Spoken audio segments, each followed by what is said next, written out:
तो चलिए अब छत्तीसगढ़ का रुख करेंगे, जहां इन दिनों प्रदेश अध्यक्ष अरुण साव नेता प्रतिपक्ष बस्तर दौरे पर हैं, जहां वे आगामी चुनाव को लेकर भाजपा कार्यकर्ताओं में जोश भरने का काम कर रहे हैं।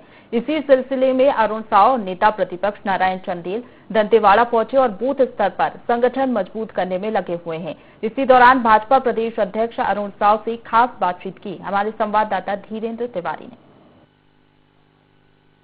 भारतीय जनता पार्टी के प्रदेश अध्यक्ष अरुण साव जी मौजूद हैं और उनसे हम चर्चा करते हैं कि क्या ऐसा मंत्र लेके आए हैं जो सत्ता की कुंजी कही जाती है बस्तर, आप उसको भेज पाएंगे? क्योंकि देखा जाता है जब भी बस्तर में चुनाव होते हैं विधानसभा या लोकसभा के, तो एक तरफा सपोर्ट जो भी यहाँ के बाशिंदे हैं वो देते हैं। इससे पहले भाजपा को भी 10 से 11 सीटें लगातार जिताते रहे और पूर्ववर्ती जो सरकार है उसमें 12 की 12 झोली कांग्रेस में जो सीटें डाले थे। तो आप कैसे इसको भेज पाएंगे, क्या रणनीति है?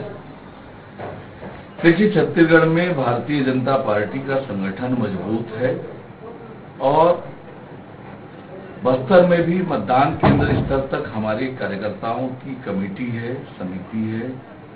कर्मठ और मेहनती कार्यकर्ताओं की एक लंबी श्रृंखला है। आज जिस प्रकार से चाहे सुकमा में हो, दंतेवाड़ा में हो, जिस प्रकार से कार्यकर्ताओं का हुजूम उड़ा, जिस प्रकार से कार्यकर्ता बैठकों में आए, स्वागत के लिए आए, तो निश्चित रूप से भारतीय जनता पार्टी के कार्यकर्ताओं में बड़ा उत्साह है, जोश है। और 2018 में जो चुनाव के परिणाम पूरे प्रदेश में आए थे, बस्तर में आए थे, कांग्रेस पार्टी ने जो जन घोषणा पत्र जारी किया था, लुभावना घोषणा पत्र था और गंगा जल हाथ में लेकर उन वादों को पूरा करने का विश्वास छत्तीसगढ़ की जनता को दिलाया था। जनता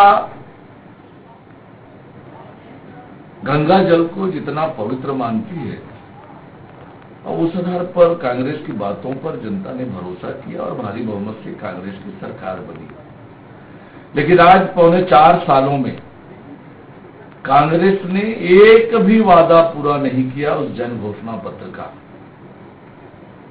और आज जो बस्तर की दशा और दिशा बदली हुई आपको दिखती है, नए जिलों के निर्माण से लेकर आवासीय विद्यालय के निर्माण तक आपको बड़े बड़े शासकीय भवन, कार्यालय, गांव में पुल, पुलिया, सड़कें, स्कूल, कॉलेज, अस्पताल, 100% विद्युतीकरण, ऐसे इतने काम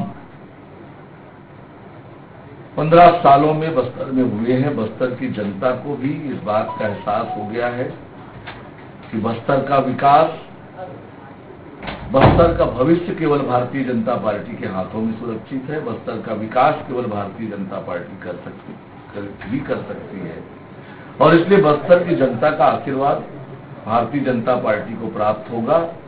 भारतीय जनता पार्टी सभी 12 सीटों पर दमदारी से चुनाव लड़ेगी और भारतीय जनता पार्टी के जनता के आशीर्वाद से भारतीय जनता पार्टी को जीत मिलेगी।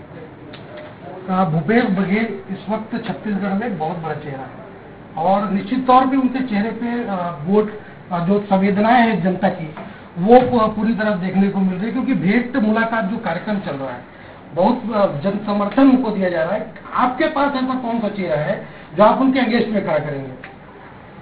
ये भेंट मुलाकात का कार्यक्रम पूरी तरह से प्रायोजित है, सुनियोजित है और जनता वहां स्वस्फूर्त नहीं आ रही है। इस सरकार ने हर वर्ग को ठगने का काम, छलने का काम किया है। जनता में बड़ा आक्रोश है और जनता का आक्रोश 2023 में दिखेगा और भारतीय जनता पार्टी की सरकार 2023 में छत्तीसगढ़ में बनेगी।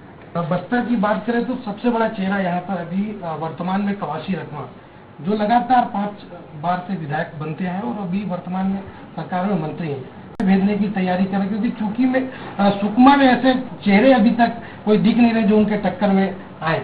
आपकी रणनीति क्या है? वो भारतीय जनता पार्टी का चुनाव चिन्ह कमल और भारतीय जनता पार्टी का एक एक कार्यकर्ता सक्षम है और निश्चित रूप से 2023 में कोंटा विधानसभा का चुनाव भी हम जीतेंगे। तो ये थे भारतीय जनता पार्टी के प्रदेश अध्यक्ष अरुण साव, नवनियुक्त हैं और नवनियुक्त के बाद लगातार दौरा कर रहे हैं और छत्तीसगढ़ के कार्यकर्ताओं में जान फूंक रहे हैं। एक उत्साह लग रहा है। आज दंतेवाड़ा के दौरे में थे, जिस तरह इनका स्वागत किया गया भव्य तरीके से, और जो कार्यकर्ताओं का हुजूम था काफी जोश में थे कार्यकर्ता, और देख के साव जी ने भी कहा कि वाकई में अब सत्ता परिवर्तन की ओर दंतेवाड़ा समेत पूरा बस्तर और छत्तीसगढ़ में दौड़ रहा है। धीरेन्द्र तिवारी, IND 24 दंतेवाड़ा।